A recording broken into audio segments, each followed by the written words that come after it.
vamos a hablar de personajes míticos o históricos que se destacaban por la memoria.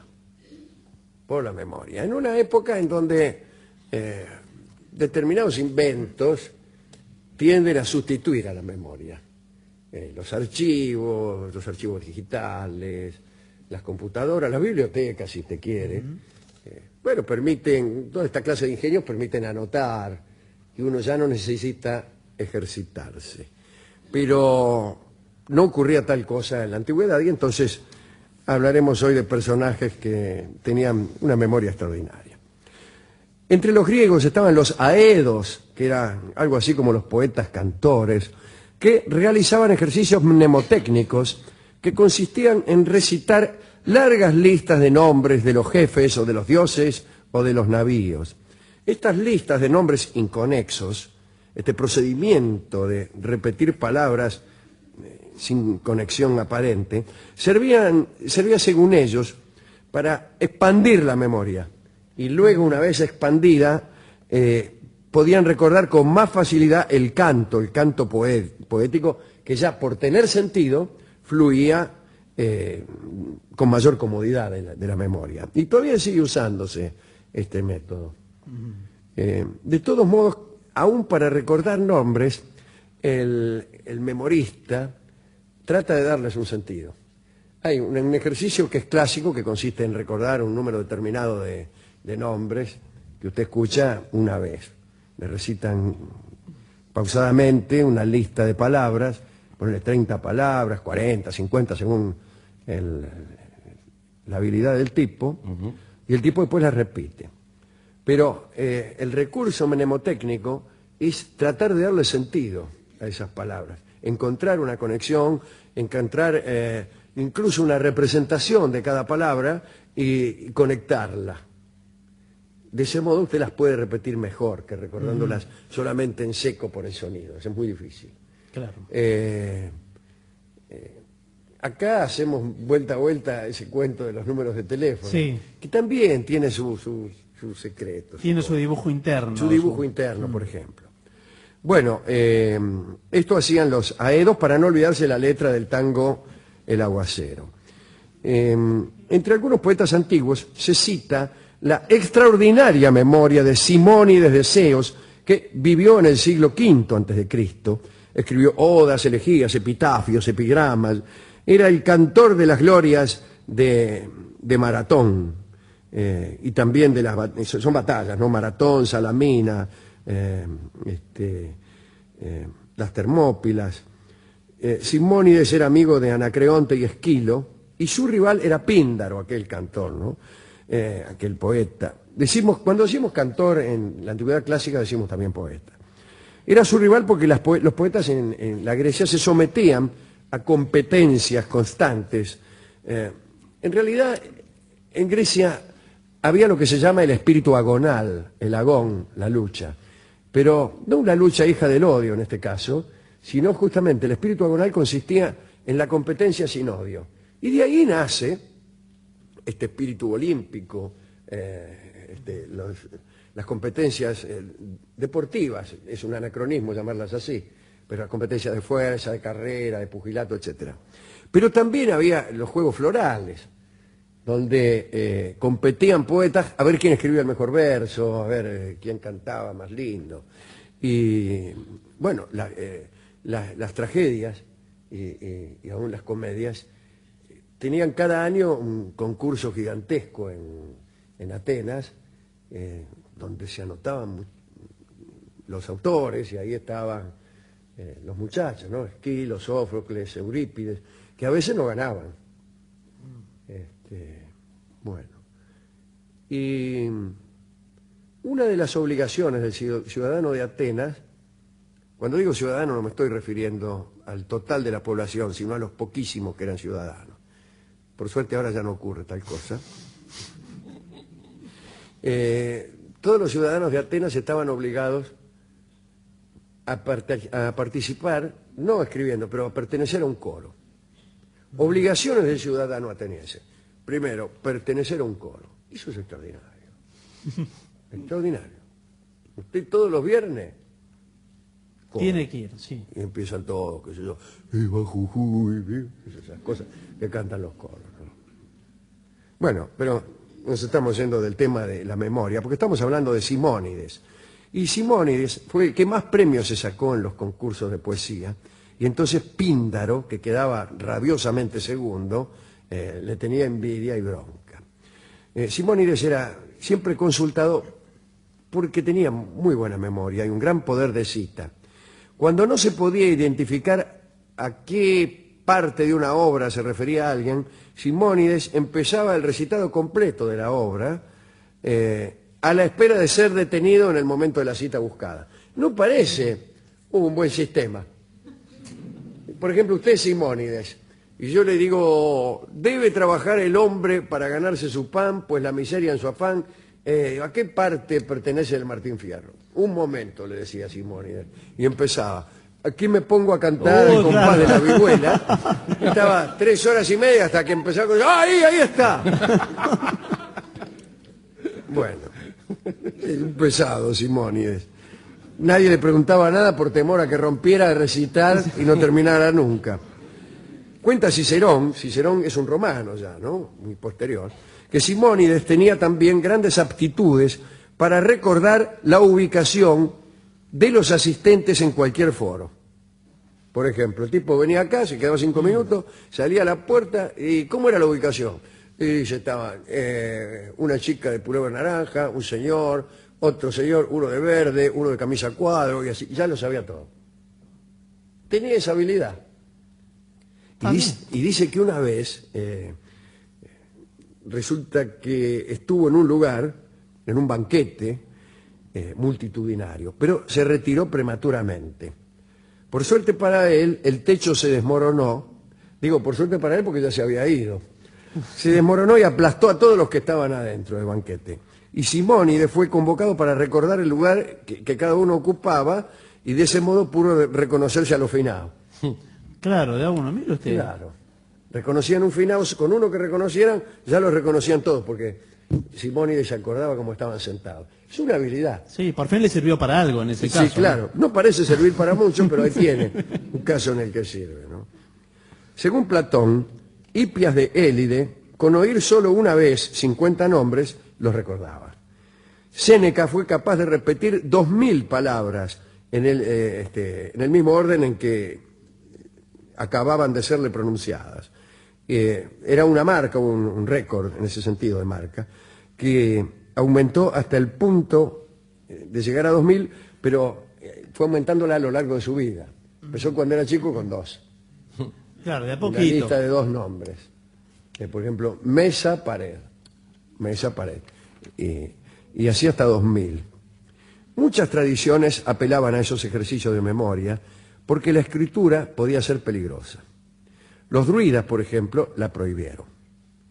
Ya fuera para impedir la divulgación de sus secretos o para que los alumnos no dejaran de valorar su memoria, que de hecho se necesitaba para ciertos estudios, y entonces prohibían los libros.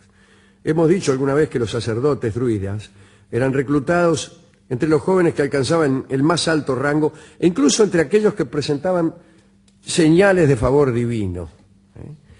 Pero antes de alcanzar el título sacerdotal, que era el título de druida finalmente, había que estudiar durante 20 años. Uno de los grados de iniciación consistía en aprenderse de memoria la extensa saga de poesía mitológica, que, como se ha dicho, no podía escribirse porque estaba prohibido, así que te la pasaba otro tipo. Después había cosas mucho peores que esa. Por ejemplo, una prueba era pasar la noche en un ataúd lleno de agua y componer, mientras tanto, un canto que viniera a amueblar con una letra una música que le habían dado al meterlo adentro del ataúd. Entonces, por ejemplo, a vos te metían en el ataúd y te tocaban una música.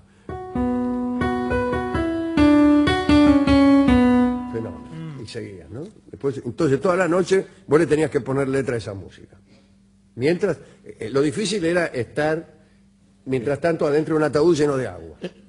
Claro. Eso era lo difícil. Sí. Porque lo otro es fácil. Tomo y obligo, mándese un trago. Cualquiera puede hacerlo.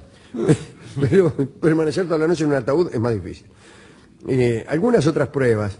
Hay quien dice que la prueba central era morirse y regresar a la vida, pero es una prueba un poco difícil y especialmente enojosa cuando uno cumple solamente la primera parte. San Agustín tenía una memoria notable, pero él admiraba a un condiscípulo cuyo nombre no da en las confesiones, y ese muchacho, según dice Agustín, recitaba a Virgilio de atrás para adelante. De atrás para adelante, lo recitaba con gran menoscabo de su eficacia poética. Cicerón recuerda también un muchacho al que todo se le imprimía, dice, sobre las tablillas enceradas de la memoria. Está bien, ¿eh? Algunos creían que memorizar un texto era beneficioso para el cuerpo y citaban como autoridad a Antilo, que era un médico romano del siglo II, que decía que quienes nunca habían aprendido versos de memoria tardaban en eliminar los fluidos perjudiciales que permanecían en el cuerpo. Mirá vos. Es decir, los de mala memoria tenían retención de fluidos. Bien. En cambio, quienes recordaban bien la sentencia poética y la repetían en cualquier circunstancia, expelían sin problemas todo aquello que al cuerpo le sobrara. Y para hacer lugar a la memoria. Para ¿no? hacer lugar justamente a la memoria. A los recuerdos. El recuerdo ocupa mucho lugar. Le digo que sí. Sí, ocupa mucho lugar. Ocupa muchísimo lugar. Si usted recuerda demasiado... Primero empieza el desalojo de sentimientos, que son los más fáciles de desalojar. Después de otros recuerdos, compiten los recuerdos entre sí. Así que para olvidar a una mujer, yo particularmente me dirijo a otra mujer, para que toda esa información emergente de la mujer nueva desaloje, si uno tiene suerte, a los recuerdos de la mujer que le impedía dormir a uno. Casi lo suyo es un recurso aséptico. Exactamente, algunos creen que es por gusto y por vicio. No, para nada. No, es un recurso totalmente científico. Pero si no logra olvidar, acumula recuerdos de mujeres infinitamente. No se puede acumular tanto. Llega un momento en que tenés tantos recuerdos que cada uno que entra te sale otro por el otro lado. A veces Te entra un recuerdo por un lado y te sale el último por el otro. O sea, no sale el que recién entró. Sale el último. Sale el último, el que hace más tiempo que estaba usted reteniendo. Pero ojo que a veces se le mezcla, ¿eh? A veces se le mezcla. Epa. Cuando uno corre, por ejemplo, Sí. o se agita, Y después se dice- le mezclan los recuerdos. Y el último ocupa el lugar del primero y Sí. después sale cualquiera. ¿Y qué pasa si encuentra un recuerdo ya olvidado? Entonces ya no es un recuerdo. Eso, Usted dice que encuentra... Usted se encuentra una persona que ya había olvidado. Y no se puede dar cuenta. La- No. Si usted olvida seriamente, no se tiene que La dar. vuelve a conocer. Sí, tiene que empezar. Yo a veces me olvido de alguna persona. Le digo, ¿cuál era su nombre? Me dice fulano, ¿no se acuerda de mí? No. Le digo, vamos a empezar todo de nuevo. ¿Cuál es su nombre? Me llamo fulano, soy su hermano. Bien. Entre los poetas más cercanos, que tenían gran memoria, cuentan que Jean Racine tenía una memoria prodigiosa. En 1658, Racine, que tenía por entonces 18 años, estudiaba en la bahía de Port Royal. Un día descubrió un libro de historia antigua griega, que era Las historias etiópicas de Teágenes y Clariquea. Y Racine se fue al bosque con el libro y había empezado a leerlo cuando lo sorprendió un sacristán que se lo arrebató y lo quemó. Poco después, Racine consiguió un segundo ejemplar que fue también descubierto y quemado. Eso lo animó a conseguir un tercer ejemplar. No sé por qué iba a animarlo a conseguir un tercer ejemplar. Sí. A mí cuando viene un sacristán y me quema 2 veces el mismo libro, eso no me anima a conseguir el tercer ejemplar. Y con la adversidad hay gente que se anima. Bueno, pero lo que hizo fue aprendérselo de memoria, este libro. Y a continuación le dio el libro al sacristán intransigente. Qué raro que un sacristán sea intransigente. Sí, es raro, ¿no? Y le dijo con todo desdén que ya podía quemarlo, porque se lo perdía de memoria, como en aquella célebre novela de Ray Bradbury, Fahrenheit no sé cuántos, que es la novela en que, habiendo quema de libros, cada tipo se aprende un libro de memoria para que no muera. No los tipos, sino los libros. El caso es que Racine sostuvo esa costumbre y se aprendió de memoria cada libro que leyó en aquellos lugares.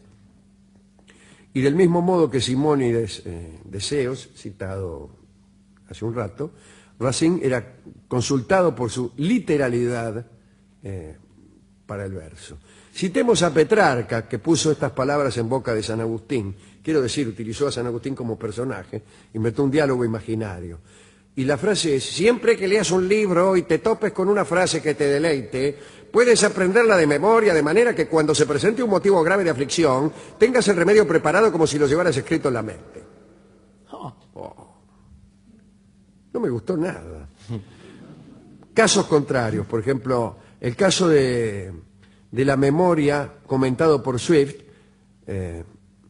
creo, acerca de los pobres Struldbrugs, que eran aquellos inmortales, una raza de inmortales, los Struldbrugs, que se conducían como mortales hasta los 30 años y después gradualmente iban tornándose melancólicos y abatidos hasta llegar a los 80.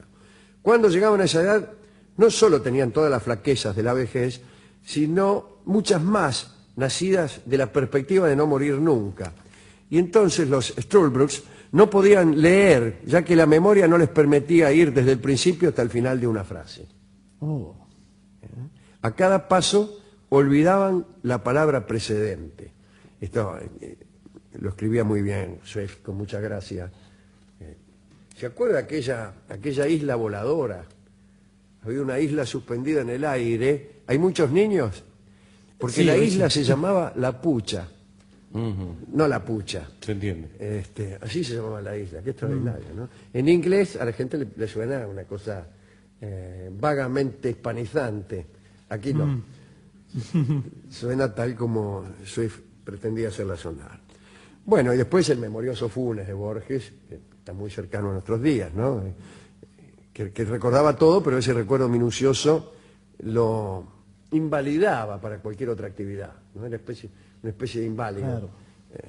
Bueno, hemos ido a la discoteca a buscar discos sobre la memoria y primero no estaba el discotecario porque se había olvidado de concurrir al trabajo, cosa que le ocurre con toda frecuencia. Después contó él experiencias propias de olvidos. ¿De qué? ¿De olvidarse? Sí, esas anécdotas que cuenta la gente cuando se habla de algún tema. Eso no es nada, dice, y cuentan como un día... La ventana abierta y se dejó la ventana abierta y se le llovió todo, o se olvidó de una cita que tenía con una chica y se peleó. Esas cosas tan extraordinarias que le pasan a la gente. Paraguas en un colectivo. Y que, claro, que si no ocurrieran esas tonterías, esas banalidades, no hablaríamos. La gente sí. no tendría el don del habla. ¿Para qué sirve hablar? Bueno, para contar eso. ¿Sabes dónde fui ayer? ¿A dónde? A sacar el registro. Ah, dice el otro. No existirían programas como estos. No existiría la radio, le diría. No existiría la radio, naturalmente. Pero así que el precio que uno debe pagar por la existencia del lenguaje es... la conversación. La conversación banal, especialmente, que es, yo calculo, el 99%... Coma 9. El otro céntimo que falta está ocupado por la conversación ininteligible. Bueno, este hombre nos dio un disco que se llama No me olvides. Claro. Justamente. Bueno, Y es estuvo bien. una canción peruana que van a tocar Ariel Ramírez y Jaime Torres. Piano y charango para este guayno peruano, que se llama No me olvides, justamente en atención a aquellos personajes de la historia que no podían olvidar. Adelante.